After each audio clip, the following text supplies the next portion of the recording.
Deus. Visita as famílias, visita os enfermos, visita aqueles, Pai, que estão enlutados, aqueles que estão desempregados, Senhor. Oh, aleluia.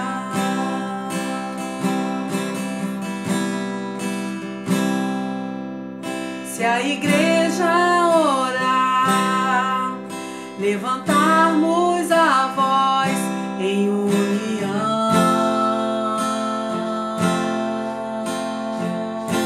aleluia, em favor da nação, um clamor pela restauração. Senhor, cura o Brasil, Senhor. Confissão de Neemias, pelos erros pedimos perdão. Perdoa-nos, Senhor, as comportas dos céus se abrirão.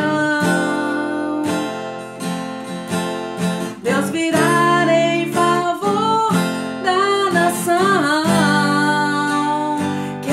As cadeias, desfaz o jugo, quebra a esterilidade da terra, estende suas mãos, nos purifica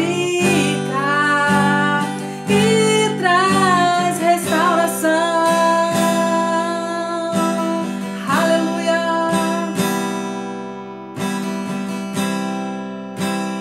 Quebra o jugo de maldição,